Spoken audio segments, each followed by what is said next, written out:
Who here has never taken an antibiotic? All of us have, right? Now, look to your left and look to your right. Chances are you were all given the same standard dose, even if the person next to you is half your age or twice your size. And that's the problem. The same dose does not lead to the same drug level in every patient. But too little, and bacteria survive and resist. Too much, and our organs experience severe toxicity. This happens over and over, and it kills 5 million people each year. We already know the answer. Measure drug levels, personalize the dose. But every dosing decision starts with a sample. And today, that means repeated venous draws, trained staff, and cold chain logistics. So, monitoring gets skipped 162 million times each year across the US and Europe alone. That is why we built SAMD. One drop of blood, collected anywhere, stable in the device, and ready for existing lab workflows. So monitoring can happen more often, and dosing decisions can be made using actual drug levels.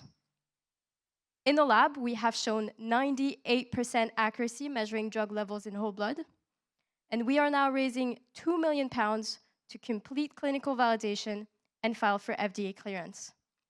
We are not waiting for someone else to fix the sampling problem in antibiotic monitoring. We already have. Join us in providing the world with better sampling for smarter drug dosing. Thank you.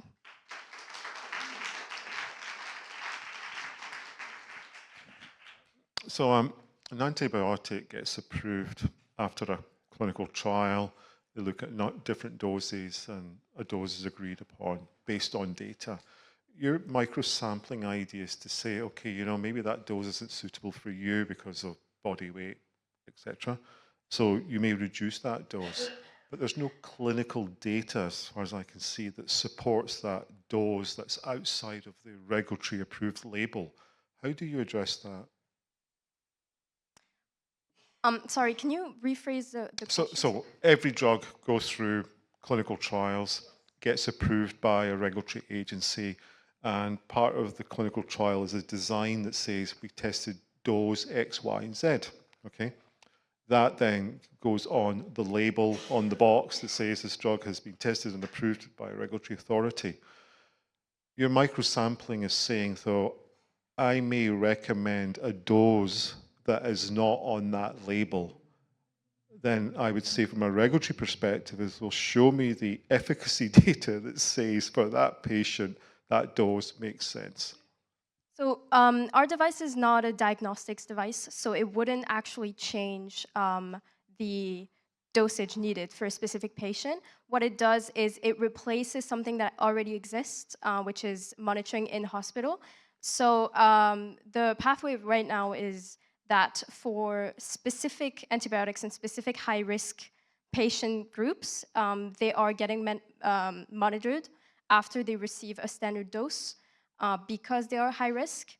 And so the way clinicians do that is they draw the blood, so they just do a simple venous draw, and then they send the sample to the lab.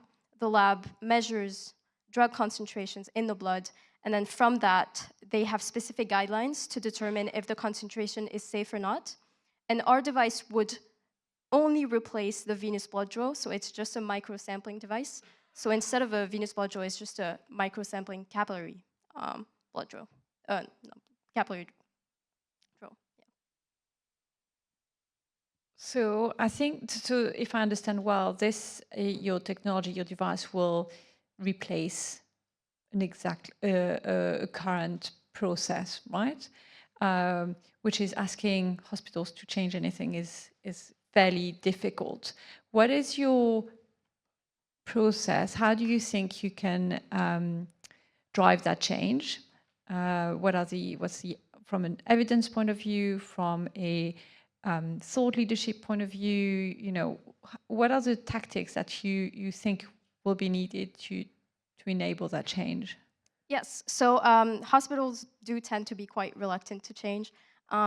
However, our device doesn't replace the process, it just replaces the venous draw with a microsampling device. So instead of an invasive method of sampling, it's a minimally invasive method of sampling, and that's the only thing that it changes. The monitoring process stays the same, but it saves staff time, and it is minimally invasive and so way more comfortable for patients, and so that enables monitoring at scale, whereas right now, to be monitored, people have to be in hospital or they have to drive back to the hospital because venous draws are just less convenient, and microsampling would enable that. So although hospitals tend to be reluctant, I do think in this case, it would be quite easy to convince them because the price doesn't change, so our device would cost approximately the same as a venous blood draw, and it is just more comfortable for patients, and the lab pathway doesn't change at all either, so everything stays the same, just the device changes.